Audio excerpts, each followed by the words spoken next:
Me neither. I'll follow back. And you can follow us both on Instagram. Where? The PoppaDon Podcast. The PoppaDon Podcast. On Instagram. Check us out. PoppaDon Podcast. Okay, what's up, Donnie? Jordy. Speedy recovery, brother. Get better. So, man, we here. Yes, sir. We got rocking and rolling, baby. Rocking and rolling. Episode 4, man. Appreciate y'all rocking out with us. We got some good stuff to talk to y'all about today. But first, we're going to start it off like we usually do with my man Chris and his undeniable wit. What you got for us, brother? Well, you put me on a platform. I did my joke of the day today. So we did the, females that smoke regular Black and Milds. Boy, not even the wood tip. Will hit a man in public. Put the paws on you? They'll hit a man in public. Hey, most of them got a little mustache they got to shave off, They do, and a scratchy throat. They will, but they'll pay for that wax job, though, because they don't want to keep buying razors. So I was like, I got bumps on my lip. You got a whole mustache on your lip. What you mean? It's hereditary. she was like, got it from my mama. My mama looked like that. Your mama was like that. No, that's how she got your daddy. Tickling them with that mustache. He fell for the okie doke. Man, he did. He won't. But man, like I said, we got some good stuff to talk to y'all about today, man. So we just gonna go ahead and get into it. Topic number 1, we're gonna talk about the future of comedy. Now, of course, stand-up has been going since like the 50s and 60s and whatnot. You have legends like Red Fox, Richard Pryor, down to Dave Chappelle's, even to Kevin Hart's. So stand-up has stood the test of times. It stood, through, civil rights, racism, changes of the world, and things like that. So, Chris, let me ask you this, man. What do you see comedy in the next 5 to 10 years? That's a tough one. Next 5 to 10 years, I think the art form is going to come back. I think people are going to gravitate more towards content of the comedy. Okay. As far as, telling a joke, thinking it out, not just getting on stage and acting a fool and fucking the stool. That's what we call it in comedy. When you go up there, you show off doing backflips, just being a show monkey. We call that fucking the stool. Yeah. So I think it's going to really get back to the content. People make people think. That's what I do with my comedy. I try to make you think. I think if you paid all this money to come to a show, I'm going to make you think. Exactly. And you can get some laughs out of it. Right. You're going to get some laughs. It's going to be some late laughs, but you got to understand that's where it's going to be. See, it's interesting that you say that because I find that sometimes I feel like some, comedians may feel like they need to kind of dumb down the material. No. Because somebody might not, get it. Like, you can go do a joke in one room and it may be not necessarily the most complex joke and it kills. Everybody gets it, it kills. You go especially with black crowds. Niggas love that type of material. They love that type of material. You go there and you talk about sex and all that. I might hear all that shit. Yeah, and honestly, and I can agree with that. Because you know what I'm saying, like when you're a comedian, like I don't feel like you're doing yourself justice. No. When that's all you if that's all you have to talk about to get laughs and things like that. Yeah. Not saying that the comedians do it, but I'm saying that the crowds, some crowds, like you said, black crowds, may respond better to that. And it's not all black crowds, it's just some. Don't make it so easy, man. I think people want to laugh, but they also want to think and they want to be challenged. Yeah, and that's the thing. You got to think about it. Most of the people that'll look at you like you're not funny, they can't get up there and do it themselves. Absolutely. They can't get up there and do it themselves. That's what they're mad about, because what they do, they funny at the cookout, or they funny at the water cooler, or they make their daddy laugh drinking a beer. But they say, oh, I'm a comedian. No, you're not. You can't get on stage because comedy to me, and I'm sure to other comics, is about thought-provoking. Can you make somebody think? Right. The mature comedy that I like to do, can you make somebody think? Can you make somebody say, oh, wow, that was witty? Right. I think, because with comedy, that's the last form of free, raw expression. You go out there and say anything you want. And it's a platform that I use to show people how intelligent I am. Yeah, because you're a smart brother, man. I give you that. You put in the research. You want to show people, okay, I got the chops. I can do this. So I think that's how comedy should be delivered. Now, if you want to go up there, act the ass, and that's what you do to get laughs, that's fine. I think if it's funny and you in your lane and you can get people to do comedy that way, I think it's perfect.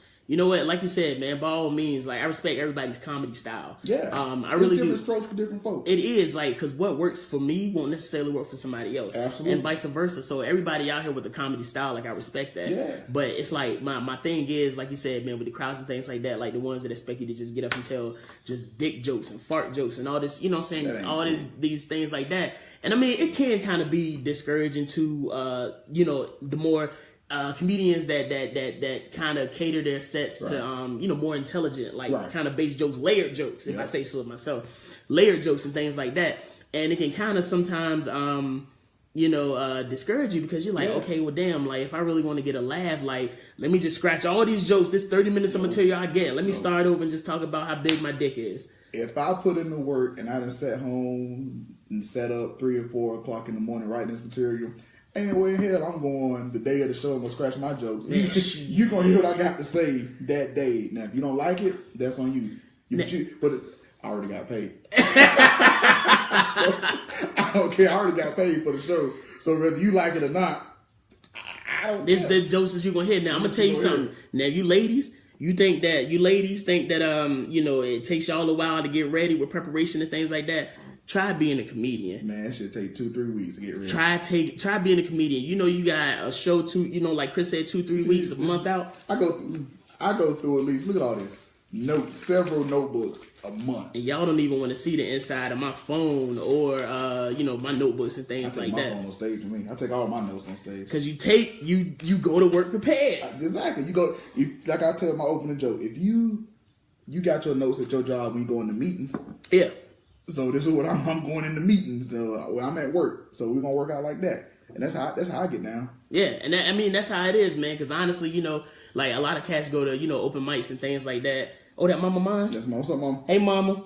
A lot of cats go to you know, open mics and things like that to try out new material and whatnot, and that's cool. You know what I'm saying? Because like as a comedian, you're always gonna see something that's funny. Yeah. You're always gonna see. I see stuff like maybe 5-10 times a day. I'm like, man, that's hilarious. Yeah. Like, bro, do you know I just found out that my coworker got fired because she was a crackhead?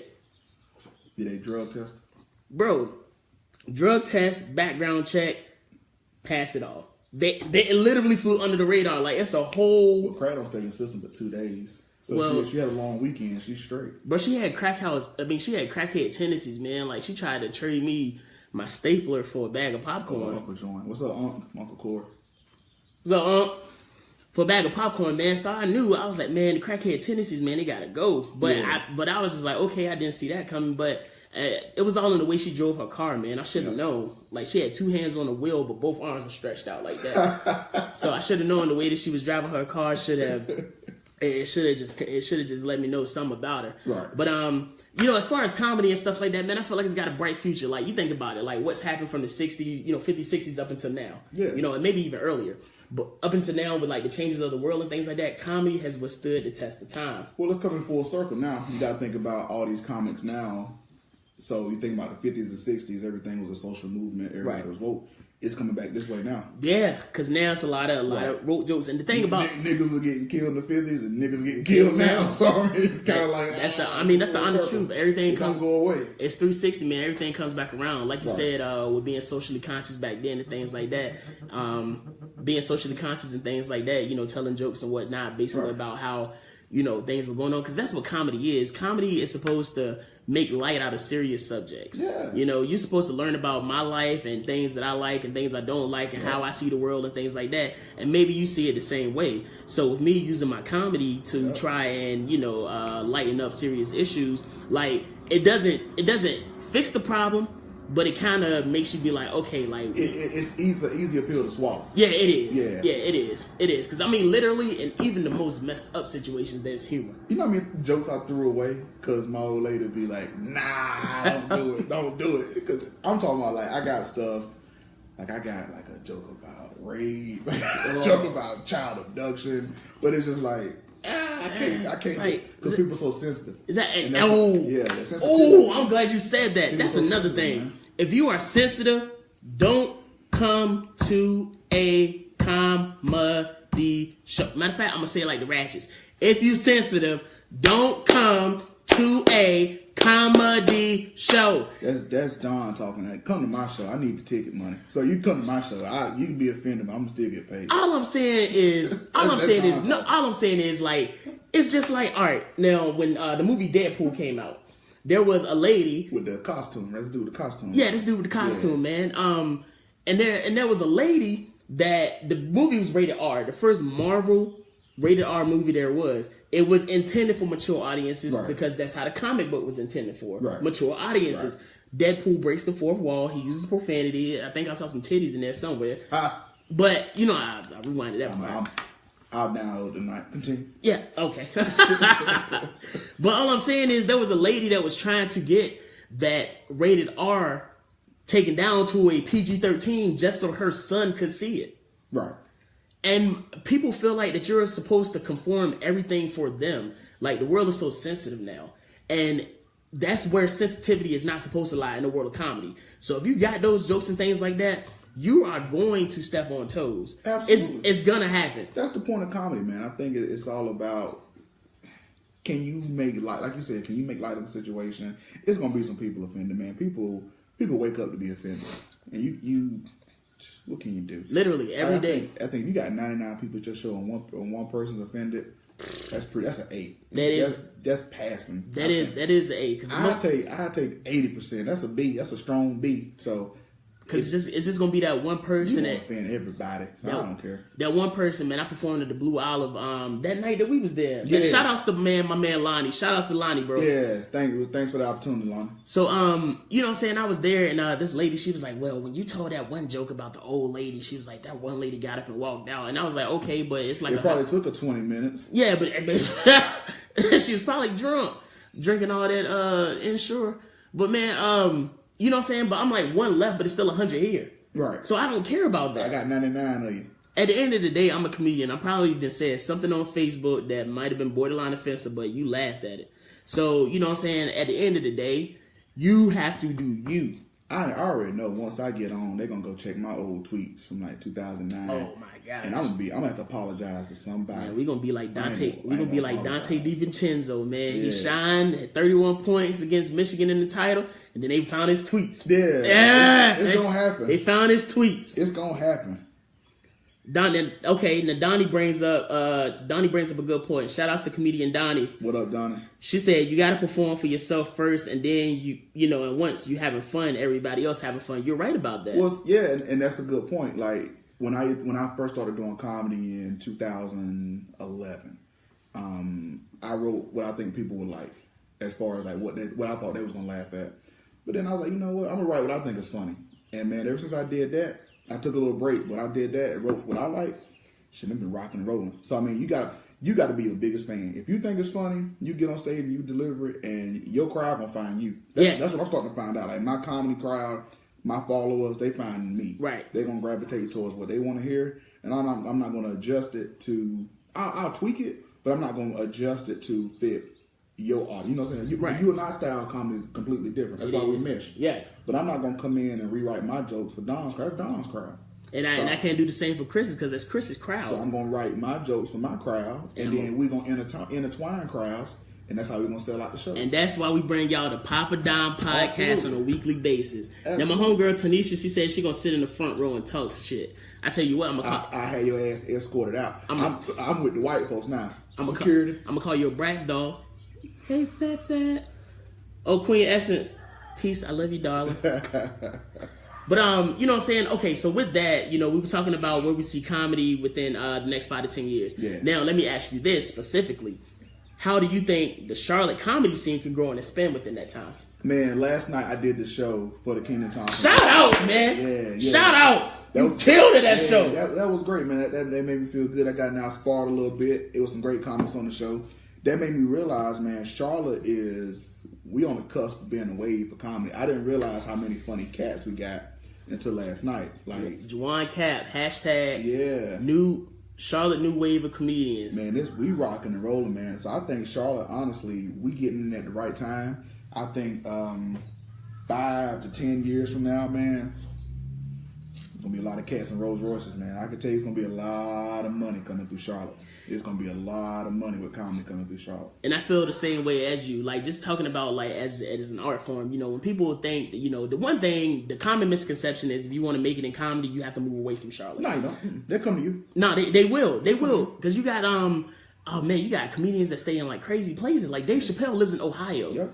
If you funny, they'll come. Like me, I write for comics in Florida, Georgia. I had a cat hit me up out of Michigan, and I'm sitting right here in Charlotte, and I'm just writing. But I that's my thing. I email you what you need, write it up, type it, send it to you, and I ain't moved a muscle.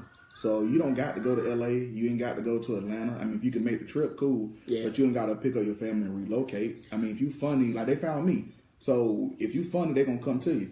If you putting in that work, people are gonna like they're gonna see. Like it's not gonna be, you know what I'm saying, like just a best kept secret if you may. Yeah. If you putting in that work, people are gonna see. They're gonna see you grind. Especially with social media, man. Oh my goodness. Especially with social media, man. Like you got like they don't even really have to see a video. All they gotta do is see, like, they go on your page, I'm gonna tell you how it is.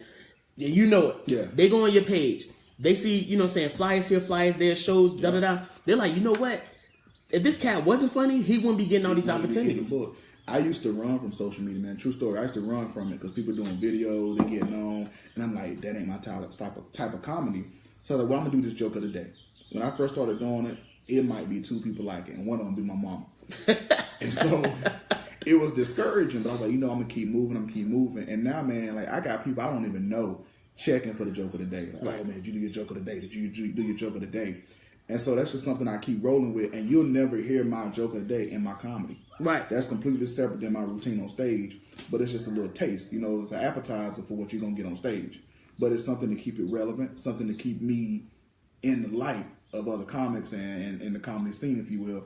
So that's really the reason I continue to do that. But it's discouraging, man. Comedy, you got to have thick skin, man, because to get up and do this, it takes, boy. You're gonna get knocked down more times as you get up. And we're gonna talk about that for sure. Like that, it's just crazy how psychologically you gotta be prepared for this, man. 'Cause you're gonna get your feelings hurt. To do comedy, you have to. It takes a special type of person. Yeah. So I first want to shout out every comedian that's even if you've done nothing but one open mic, or if you've had like a whole 30-year career span. Shout out to every comedian, man, because like they think, you know what I'm saying, the common misconception is if you get on stage and do it one time, you can do it a million. That's not it.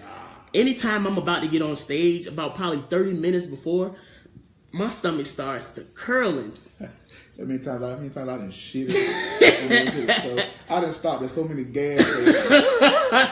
And you really feel like they give you the key with the little ball, with the little ball on the jump, with a hood cap on.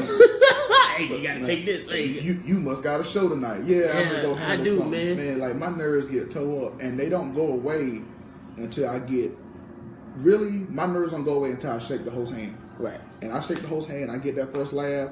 I'm like, we rocking and rolling. Let me tell you some great advice, man. I got from you know what I'm saying, my man Tim Wright, man. Shout out to Tim Wright. Awesome, man. Awesome. Yeah. Shout out to Tim Wright. Good dude. Let me tell you what Tim told me, man. Tim told me the day that you stop being nervous is the day that this ain't for you no more. Nope. That this ain't for you no more. If you don't have those butterflies, if you don't have that excitement, if you don't have that nervousness, you, man, doing comedy, you seeing hundreds of faces doing shows and things like that. Yep. No show is gonna be the same. No crowd is gonna be the same. You might see a couple of familiar faces and things like that, but those are most of the comics. Exactly. Those are most of the comics. Yep. And man, those are the hardest people to impress too. Cause they always there like, you ain't funny. Man, you hurt my feelings. Whatever, man. fight me in the parking lot then, bro. Right. But you gotta have thick skin, man. Man, you do, man, and it takes a special type of person to do comedy. It really does. You know what I'm saying? It's not easy. Like to really get up and feel like that you are funny enough to make some people laugh at the things that you think is funny. Yep. You know what I'm saying? Like they're gonna laugh at what they think is funny, but can you convince them that how you see things is funny as well? Yeah. So it's difficult, man, and it takes a special type of person, man. So any comedian anywhere gets my respect. Absolutely. And especially female comedians, man. Yeah. The Coco Freshes, the Tara Browns, the Lauren Ansleys, Nikki Who's, Tasha Renee's, even Man, my homegirl down in South Carolina making a lot of noise. Randy Scott Craven. Yeah. She's down there making noise, bro. My homegirl, Paris, out of DC, Paris Sachet. Okay, Paris. Okay. Yeah. So any comedian, man, like any female comedian, automatically has my respect because, like, comedy is looked at as a male-dominated industry, just like a lot of industries in, you know, saying this country. Yep. And for it to be a comedian to get on that stage and hold your own, hats off to you, my sister, because you are doing the thing. It's tough. It's tough being a man doing comedy, but it's especially tough being a woman doing comedy. Oh yeah, absolutely. Especially tough. Now they can't really talk about certain things like a dude talk about. Exactly, because then they're gonna be perceived a certain type of way. Right. Now they can push certain boundaries a little further, but because then they'll look at men and be like, "Oh no, you just disgusting." Right. You go there talking about. Can't no dude go there talk about ovaries. Nah, a woman could. Yeah, if I go on the stage talking about ovaries, and be like, "What do you understand about that?" Right. Like I don't know, man. It's I don't know, like a dozen eggs. I guess it's like eggs or something. Man, hey, my aunt on. Hey, aunt. What's Hey, up? auntie. What's up, auntie? Aunt Monica, congratulations, y'all. My auntie is about to have a baby. Congratulations, auntie. Is it hers? Yeah. Oh, okay. Yeah, Oh, man. okay, It's her and my uncle, man. They love each other a lot. It's always a random question to ask a woman. I'm pregnant. Is it yours? It's like, yours. Like, it throws them off. Like, what? Why wouldn't it be? Yeah. I was like, fuck with people. Congratulations, auntie. But you know what I'm saying? Like, okay, so that's how, you know, the Charlotte comedy scene. I think another thing that we can do is, man, I went to a poetry slam Wednesday night at Canvas. Shout out to my man C4 Black. Those are funny. Shout out to my girl Portia the Poet. She tore it down. When poetry slams are funny, everybody be so angry. Yeah, but I mean, that's the thing, man. Shout out to Mary Black Phoenix. Like, I saw so many talented comedians come through there. Yeah. I mean, not comedians, poets. Poets, yeah. But the Charlotte poet scene has banded together. Well, that's how it's supposed to be, man. It is. They banded together, man. And, like, of course, I would love for a Charlotte comedy scene to come together, support each other, and things like that, man. But who's going to pay for the building? That's always the fact. That's always the thing. We can have a show. Who's going to pay for the building? Who going to pay for the building? Y'all got this money in the church fund? Right. Because, you know, every church, man, look, I'm sorry for the sidebar. Every church, man, even if they got a building, they still got a building fund. Yep. What do you still need that with? Just in case. The air conditioner can go out. Anything, man. We ain't got enough space to sell these plates. Yeah, something we got an annex. Nigga church love having an annex. You don't even know what the hell an annex is, man. You know some black church like, yeah, we're gonna have an annex. You thought annex was my auntie from down the street. Right. No, that's not annex. My uncle's old wife. Hey, that's my annex. Man, an annex? No, man. My uncle old wife. No, annex. man. I was like, man, nah. I was like, man, no, they ain't annex. That was Annie. I gotta start ending my grandma name. Mine too. That's not a common name. All grandmas got two names. Man, gotta be, man. I really think that, you know what I'm saying, like I said, the Charlotte comedy scene, man, like, it can grow and expand. It can be on a level with the LA, New York, Chicago. Like, that, when you talk about comedy, those are the three main industries that you hear about. Yep. So, you know what I'm saying, like, those are the ones. Chicago. Chi-Town, man. Chicago getting big now. Yeah, Chi-Town. Of course, LA is. Man, you got the Comedy Store, New York. You know, a lot of cats go up there, man, and it's go like get you the work be out. A small fish in a big pond. And I think we stay here in Charlotte and grow the pond, you know? Yeah, exactly. I like the way we got the potential. I like the way that you put that, man, because we all swimming together in this big pond called, you know, comedy and stuff. Yep. And Charlotte is a city. It's growing immensely. Yep. Charlotte, every time I go, they're putting up new houses, new apartment buildings and things like that. So Charlotte is growing immensely, man. It's getting, you know, saying different events and things like that. Yeah. All Stars coming next year.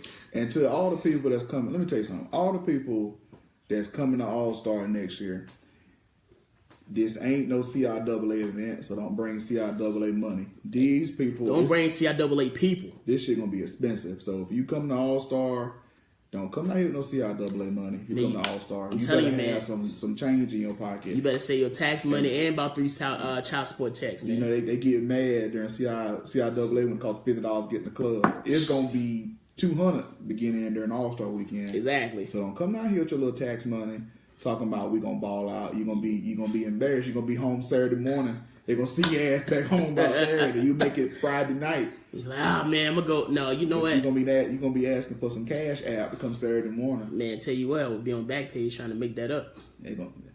I'll tell you about that Backpage. You gonna fuck around being a sting. Sting operation. Yeah, they're like, I know they're here. It's All Star Weekend. The hose is out. The hose is out. They're gonna be in abundance. Yeah, somebody. Oh my goodness, man, you about to see? Oh man, the thought population is about to grow exponentially. Yeah. And I learned that word from math. Exponentially. All the Charlotte strippers, they're gonna make them go home because they're gonna import the other one from Atlanta. Man, so all the ones, Atlanta, Miami, all the Charlotte strippers from from fucking Tuckasegee and the West Side. I bet you Malaya be here. Probably. I thought she retired. She retired, didn't she? Can you retire from being a stripper? You just put some clothes on. That's pretty much it. Well, I mean, call it that. I'm done. I mean, Pinky retired from being a stripper, and then she became a porn star. So I guess like that's what retired people do: just find activities that interest them. Yeah. Speaking of strippers, I'm sorry. Speaking of strippers, man. Speaking of strippers, did you hear the Cardi B album? Now, okay, go ahead. I haven't. I've heard a snippet on the radio. It sounded like Wyclef singing, right? Is that one Wyclef? I ain't get to that part. But I was listening to a snippet on the radio, and I'm like, I ain't gonna hear no. Not all. Like she's got like 15 tracks. I might download a song, but I don't want her taking up my memory on my phone. Like I ain't hating. I mean, she. For what it's worth, congrats to her on her success. But I'm not gonna run out and be like, oh, let me get Cardi B album because that's not really my. I don't like New York rap. That's not really my style. New York rap has changed. Yeah, and I don't like. Forgive me. I don't like female rappers. I like the commercial hits, but like to sit there and hear a female like go bar for bar, I'm like, you're supposed to be pretty and dainty. Go sing R&B. Like that's a male chauvinist thing to say, but I'm like, when I look at you, I don't want to look at you as a rapper. Right. You're supposed to be dainty and pretty. I don't want you to out freestyle me. Yeah, because then I guess if you look at it as like, okay, well, you automatically think if they rapping and stuff like that, you put them in that tom. Yeah, she holding her pants. What are you holding? Tomboy. Well, I don't know, man. Like Young and May might be the only one holding something. Actually, Young and May disappointed me, man. The only hit that she came out was "Ooh." That shit was annoying. It was, God, and I have not heard nothing from Young and May since. Matter of fact, I have not heard anything from her since Cassidy put out that freestyle and kind of went at her head a little bit. But if I was her, I probably would not say nothing else either. Adrian said, "You don't like New York rap? Nah, I ain't like Fabulous. I ain't like New York rap since Fabulous did the Holla Back Young and there. Woo woo, that was my shit. Oh, the Harlem shit. Yeah, man, I used to be fat, man, trying to grab my shirt doing that shit. I'm still fat. Yeah, me too. I'm chuffy.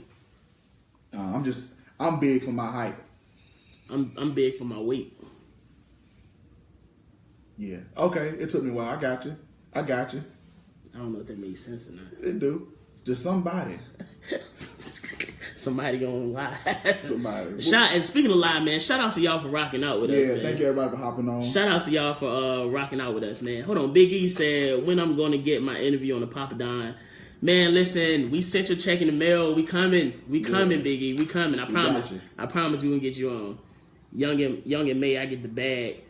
What? That's what Donnie all that New York stuff. I get the bag. Yeah. The hell does that mean? I don't know. I get the money. I get the bag. Yeah, I thought it was like I feel like an old man. I thought it was like she get the strap on because studs keep their straps and I raise my eyebrow and everything. What the hell that mean? Like an old man, you trying to whisper off the. What you talking about? Studs be keeping their straps in book bags, man. You know, strap on spelled backwards is no parts. Yeah, I did see that. Whoever engineered that is a genius, man. Like, oh, okay. Whoever engineered that is a genius. Like, strap on backwards, these no parts. I'm telling you, man, like, have you seen that video where the one, stud, man, she dropped the sweatpants, and honestly, what bothered me the most is that her strap on wasn't even the same color as her. She was like... She might have had, like, vitiligo. No, bro, she was microphone black, and this strap on, man, looked like a bag of flour. Maybe she got it for a discount. Like a closeout sale. Oh yeah, like that was the one that was on sale. She could buy. I'm just spitballing. Okay, that makes sense. But what made me upset, man, was that you know what I'm saying, like she really pulled out her sweatpants and was like asking the chick, she was, how much dick you want? And I was like, yo, that's not even yours, sis. That's not even yours. I mean, like you get it in like how you live it and stuff like that. That's fine. I don't care. But like, maybe she was being facetious.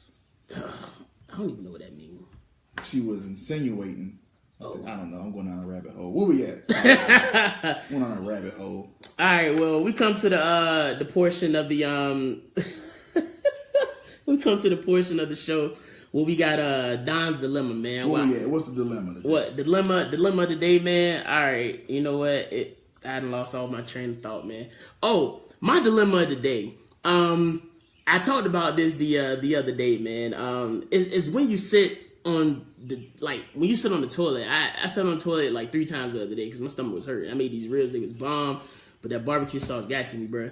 So when you sit on the toilet, man, and you sneeze, bro, that kickback is something serious. And I ain't think about that. I never sneezed on the toilet. I sneeze too much on the toilet, and it's to the point where I get scared. Cause like when I feel a sneeze coming, man, I try to like grab onto the side because I know my legs is gonna, you know what I'm saying, go out and stuff like that. Passed out. Man, heck yeah, man. But I'm telling you, that sneeze though, if you struggling, that sneeze will help you get out whatever's left. So I guess it works in some ways. In some ways it doesn't. Like, I've never done that. I don't think I'm gonna go out but no, I just sneeze on the toilet. Man, just to see. My intestines have not felt right ever since then, man. Cause you ate them ribs you got on sale from Aldi. Them was like chicken ribs or something you got on sale. Man, shoot. Oh, you know, speaking of Aldi, you know one store I would never shop at, man? And I'm sorry if y'all shop there. I would never shop at Save a Lot, bro. I went there twice. I got like some random shit. I just went in for like shits and giggles. I won't go like intention with a list like, oh, I'm gonna go to Save a Lot and get this. It smelled like old produce. I didn't really care for it. Yeah, and I saw this thing of ribs there one time, man. You save a lot of time by not going in there. Man, yeah, you do, and you might save a lot of money, but I mean, you're not gonna save a lot of body. You're gonna end up throwing up. Now, see, I'm gonna be mad if Save a Lot come and say, "Hey, we want to sponsor your podcast." I'm like, great, but cool. We heard Don talking shit about our process. Man, with Don, that was me. I ain't saying nothing. The first thing I'm gonna say, I drag people down. I'm like, Chris talk shit too. Yeah. You look, you catch me, you catch us. Yeah, everybody. You got me, you got us. Everybody so going down. All right, my man Juwan. What up, Juwan? What up, brother? What's up, brother? My man Cap in the building. Hashtag Cap Industries. Hashtag Goof Camp. And then we got Kevin Duffy. We got you, bro. We got you, bro. He said he would be geek when he can get on, man. We got you. Man, I'm telling you, the PoppaDon podcast, man, we have a platform. We got room for everybody. So I'm telling you, if you want to be on, if you like to be a guest on the podcast, we'll call you. I'll email us at PoppaDonPodcast@gmail.com. That's POPPADON podcast@gmail.com. We'd be happy to have everybody up here, man. We want to take this platform. Yeah. Take this platform in and extend it to everybody, especially comedians and things like that, man. We want to hear your story. We want you to talk to the people. So that's why we came together, man. This was God sent.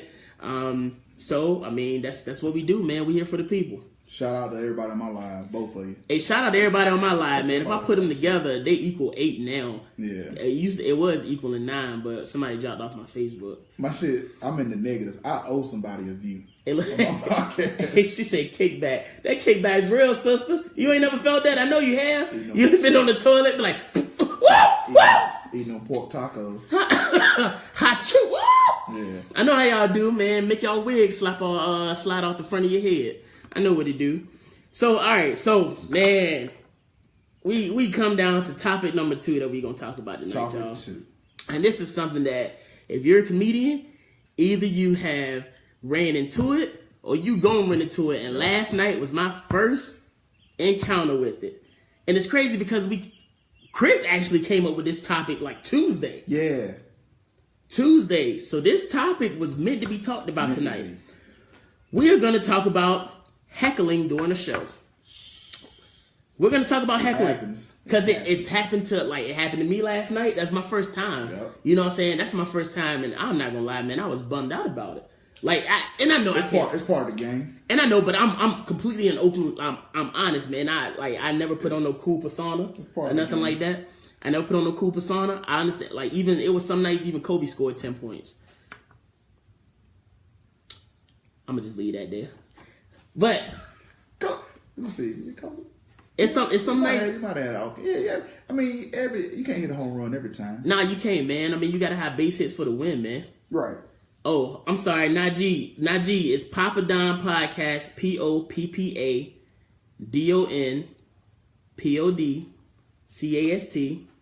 @gmail.com for anybody that want to be a guest. Yeah. Now we get back to heckling. So let me ask you this, Chris. Let me start off here. What is a wrong way to handle a heckler? trying to fight him. Shout out to Trey Cole. Now I'll come out there. Nigga, no, you ain't. You do comedy. You work 8 to 5. You ain't gonna fight nobody. You not. Honestly, I would say I've had a heckler twice. I was successful in both times. Handling them was really just the divine intervention, how I handle it. Right. It really depends on it. I mean, there's really no science behind handling a heckler. First off, you have to make that connection with them that they're okay with going back and forth.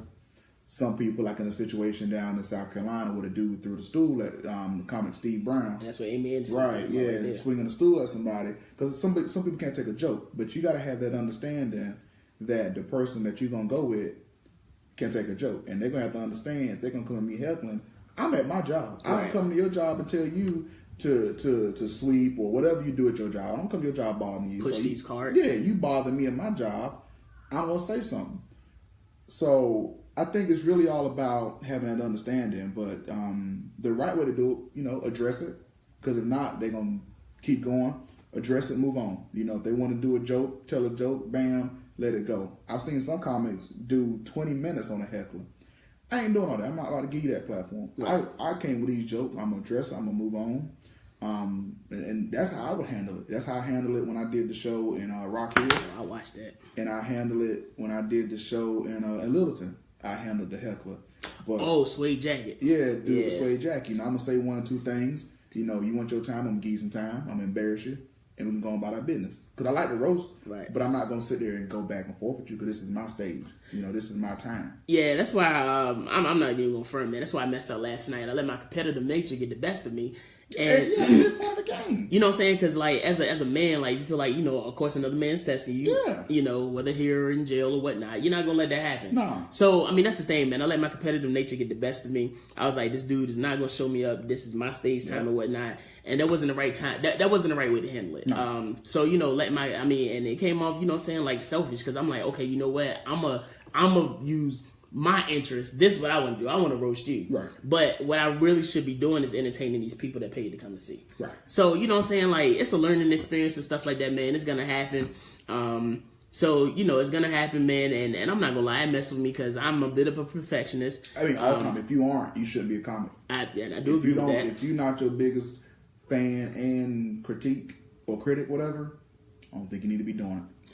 Yeah, and I do agree with that, man. So, that's the thing, man. With heckling, that's, of course, the wrong way. To engage them, give them more shine than they deserve. I mean, obviously, you pay, money to get in. Okay, cool, eat your chicken wings.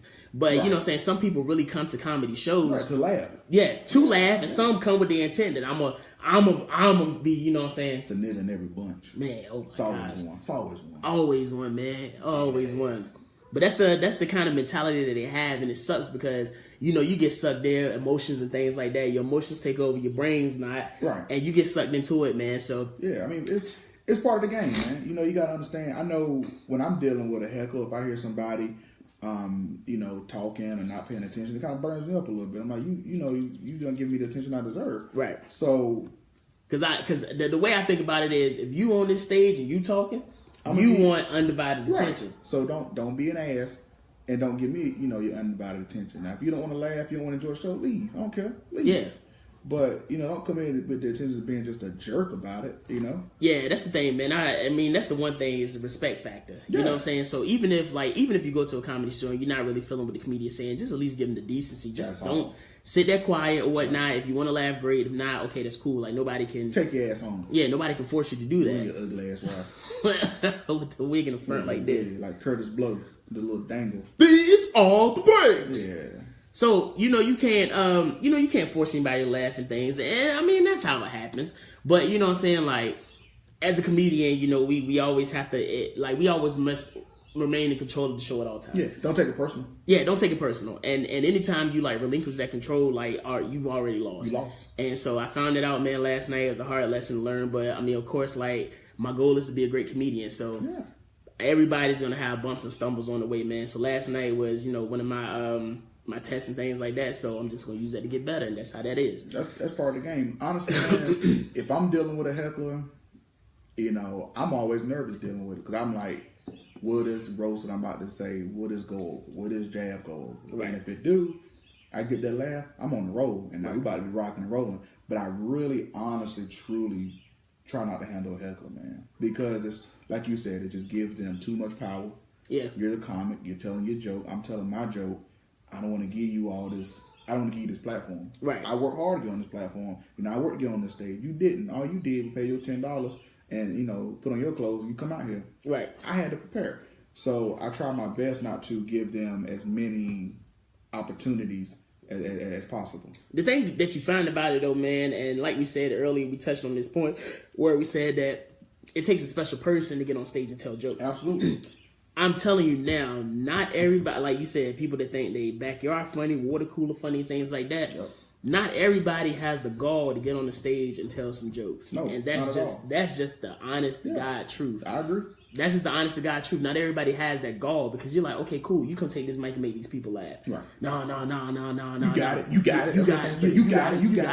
got it. And I'm like, nah, for every night that I get on that stage, man, bro, I'm a little braver than you. Right. A lot of people, you know what I'm saying, you get up there, like, part of it, you're going to bomb. You're going to, have jokes that don't go over and things like that. But at least I'm brave, enough to get on and try again. I bombed twice that I can remember that was just horrible. I had nights where it's like, ain't as funny as the next night. Right. But like 2 nights I had that I bombed. I did a show. It was here in Charlotte. I ain't gonna say the venue. I did a show because the venue's closed now, so it don't matter. I did a show, and I'm telling my jokes that I thought was funny. Mm-hmm. It's a urban crowd. My jokes ain't really urban crowd. The niggas. So I did a show, and all of a sudden I hear, ksh, ksh, ksh, ksh. What the fuck is that? It's the host with a broom. Oh, sweeping the stage off. Word. I'm like, really? Word. Really? We in this together, brother. You gonna do like word? That was one, and I did a show on High Point where I went up there. I was drinking. I usually don't drink if I go on stage. I want to stay clear. I want to stay sharp. I don't drink or do anything if I go on stage. But this night, it was early in my career, 2011, before I took my big break. 2011, I did a show, and I forgot everything. And this was a feature spot, so I had 20 minutes. Oh. And it was 20 minutes of me up there trying to remember my jokes. I was dancing, pop locking. I told the DJ to change the song by 8-9 times. I'm like, man, I'm out here wasting these people's time. And nothing really came out of it as far as them booing. Right. But it's just the embarrassment factor. And with that, I quit comedy for 3 years off that sheer show. And I was like rolling, man, getting my groove. But I quit for 3 years just because my mind wasn't where it needed to be. And that's what you need. You need your mind to be in the right spot with comedy. Yeah, you do. You need to understand it's going to be some bumps and bruises. Every night ain't going to be, you ain't going to hit a home run every night. Yeah. But you got to understand that's part of the game. And when I changed my mindset and understood, okay, it's part of the game, I'm back. Yeah. That's what it's about. You need that, man. It's humbling. You need that. You do, man. And honestly, like, it doesn't matter, like, you know what I'm saying, like, if, how big of a role, like, some people...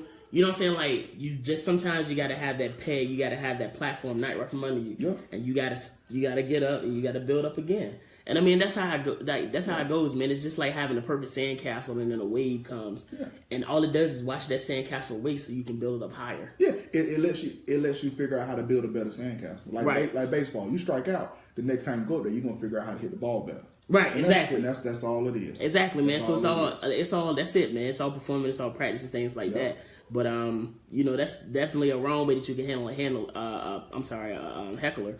Now, as Chris was saying, the right way, okay, you address it and you move on and stuff like that. Yep. You can do that. You can, ignore it and whatnot. Now, if it gets, a little bit excessive and whatnot, then I mean that's when maybe you can ask like staff to step in.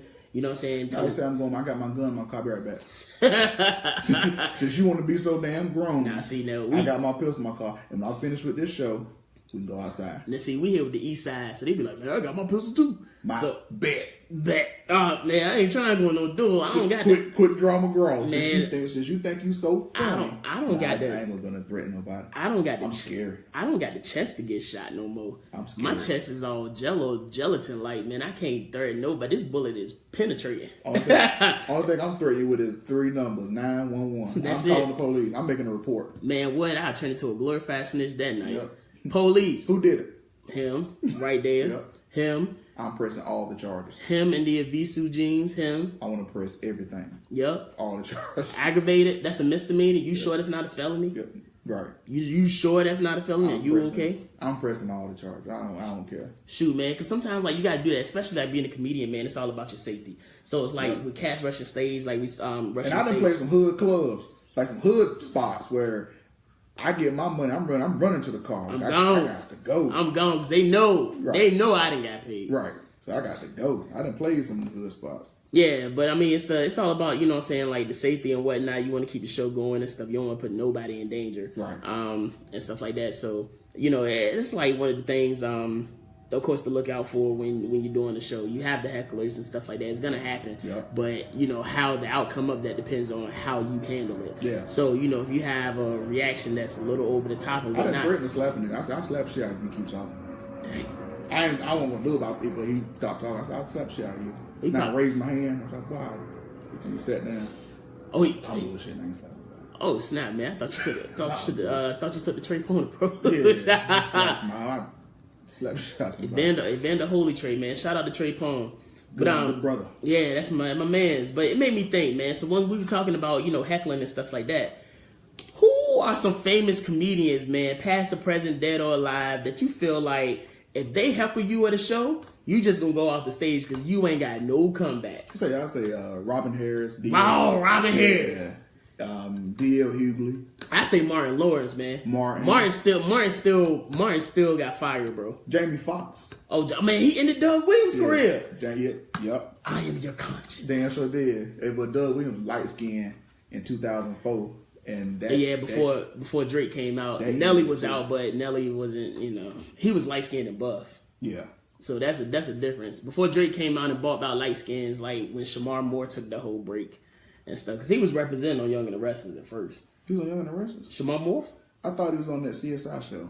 Yeah, he was in Young and the Restless first. You bullshitting. No. My grandma used to have me watching that every summer. That's Eric LaSalle. No, he was on ER. That's right. That's Soul Glow. Yeah, Stoney. Yeah. I got a meme of him on my phone now. I got a meme of him on my phone. Najee said Mike Epps. I don't want Mike Epps on my head either. Yeah, nah. Nah, I don't want Mike Epps on my head. I don't want Mike Epps on my head. Kevin Hart, I don't know. I could take Kevin. Just because I would probably go at it with Kevin Hart, just to see like where he go. I wouldn't win because he got like people laughing with him. He got that popular vote, but I'm sure I can light him up. But he just wouldn't. He would get the votes. Who on the gas? I had beer. Oh man, yeah, it's in my chest now. I tell you who else I wouldn't want to go at it with, man. Bernie Mac, just his voice alone. Yeah. Yeah. Yeah. You know what I'm saying? Just his voice alone. I would get more irritated with him because he just couldn't do a complete sentence. And like, I'm like, bro, you finished? Like, rest in peace. He's one of the greats. I'm like, his sentence, like, his talking is like, all right. All right, get it out. Believe it or not, man, I wouldn't want to go at it. Believe it or not, I wouldn't want to go at it with Steve Harvey either. Because Steve Harvey is like that one funny uncle that you got that'll come and just tell you look like some outlandish stuff and have everybody weak and they be calling you that same name for about the rest of your life. Yeah. Because he's that one, he'll tell you something, you look like something or whatnot, you smell like something, and that's what they remember for the entire rest of your life. You gonna hate that. Him and his hanging lip. Yeah. Yeah, exactly. Hanging bottom lip. Yeah, exactly. But he gonna get him, man. Yeah, I like Steve, man. Yeah, I like Steve Harvey, man. Definitely OG in the game. I think Ricky Smiley might give it to somebody too. Yeah. I think Ricky Smiley might give it to somebody. Tracy Morgan could give it to somebody. Eddie.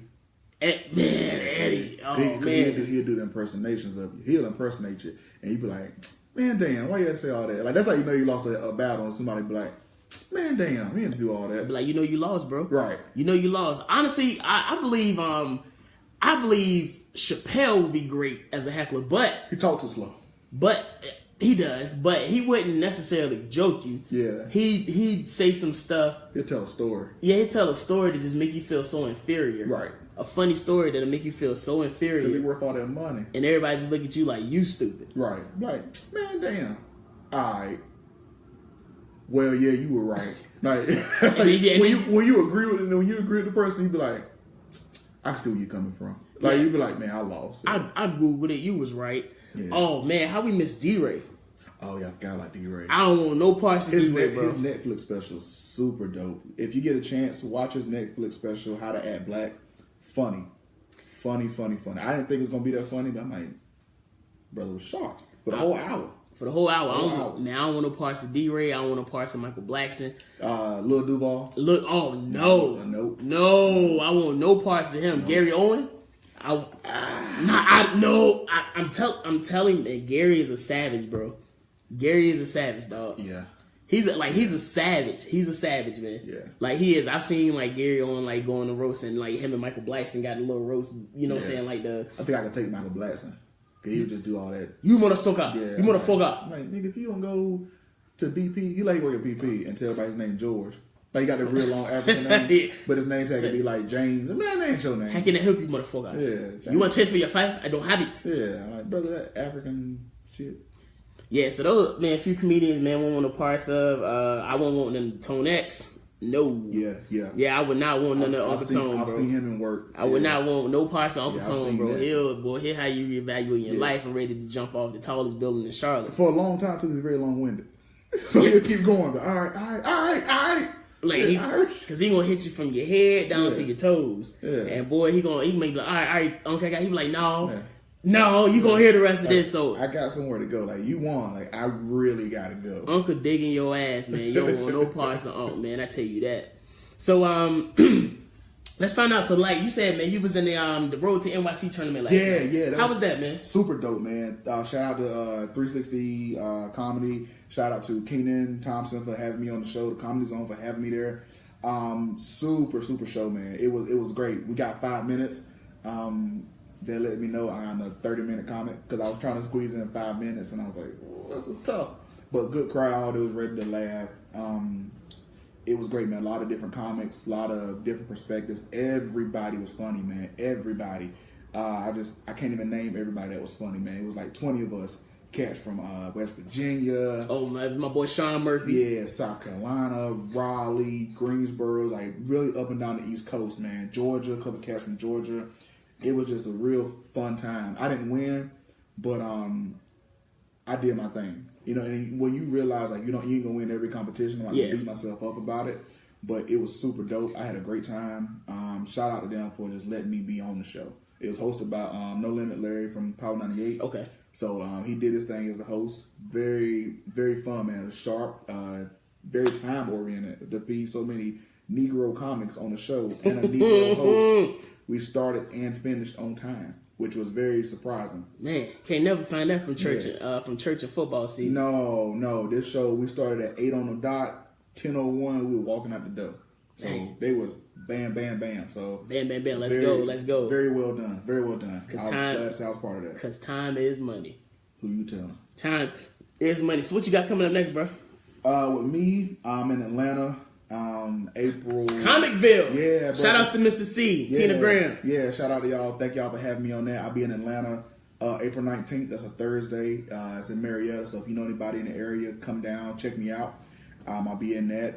April 5th. We got is that the 5th? No, that's not the date. That's the 10th. The 10th. Yeah, the 10th. The 10th. We're at where we at? Firehouse. We at Firehouse. Yeah, downtown Charlotte. We got a show. We gonna be. Oh, tell them the news, man. I'll let you handle that. Man, Firehouse, man. April 10th. Come on out, get these laughs, man. Myself, Chris Mines, my bros, Mook Hafner, Doc Reed, man. We're gonna slap you in the face with these good old jokes, as Doc says. And we just gonna bring out some laughs, man. So Firehouse Grill and Bar in Charlotte. I believe it's off of Carson Street. Man, come down, get these. Is that the hood? Nah, it's good. It's down by the stadium. Okay, we good then. Yeah. Okay. But come down, man, get these laughs, man. We definitely going, come and entertain the crowd. And we're doing a podcast from the show. Live podcast on Tuesday from the show. So we're going to have some people run up and do a quick interview. It don't even matter. We pull anybody from the crowd. They'll do an interview. It's going to be super dope. PoppaDon podcast, baby. We worldwide. Well, Charlotte-wide right now. No, man, we got the internet. We worldwide. Yeah. Make sure y'all share this. Let your baby's daddy's cousins know about us. Yeah, share that. We'll be... Show start at 9 o'clock, right? Yeah. Late show, 9 o'clock. Yeah, 9 o'clock, man, 9 o'clock. Actually, after this, I'm heading to 360 Lounge. Do these jokes, Friday. man. Go get do that. these jokes, man. Shout out to Cousin Clyde, Julio Hennessy. Yeah. Send it up, man. They asked me to be on the show. I'm still trying to get my bow ties back from Julio, man.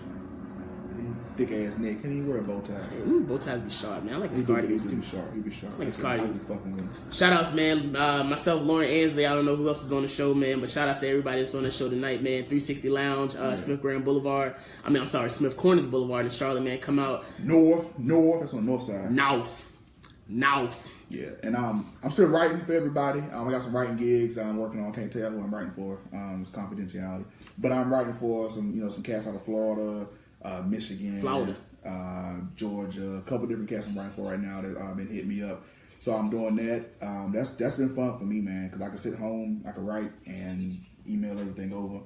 But yeah, man, we moving and grooving, man. We blessed, brother. We are blessed with this podcast, with these jokes.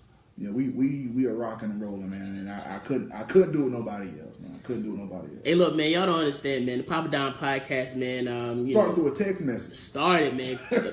My boy hit me up. I was at work. He was like, man, you thought about doing this podcast? I was like, bro, I have, man. Yeah. I have, and it's crazy, man, because our styles complement each other so much, and it's like, when we talking to y'all about this stuff, man, this is not forced. This is regular conversation. This is stuff that we will talk about any given day. Yep. So, you know what I'm saying? The only thing is we want to bring it to y'all, PoppaDon style, authentic, you know what I'm saying? Like, two comedians and a podcast talking to y'all. Shout out to everybody that's rocking out with us, man. Shout out to everybody. Consistently, the past 4 episodes, man. Consistently, man. We appreciate y'all, checking in every week. So, I mean, they don't stay on the whole time, but they've been checking in. They've been checking for it. Shout out. So, I appreciate it. And it ain't just our family. It's people that actually like our comedy. Right. You know, family would be the first one. Sharing the videos and things, man. We appreciate that. Like I said, man, we just want to use this platform to, you know what I'm saying, just big up, of course, comedy, but just big up everybody in the city that's working. Yep. You know what I'm saying? Like, yeah, some platforms, they don't want to really give you that time if you don't have, say, like a name or, you know, saying a stature or something like that, if you're not what they call important. Right. But we want to talk to everybody, man, because everybody's important in our book. Yep. Everybody's out here grinding. Everybody's out here. That ain't important, but I mean, for the most part,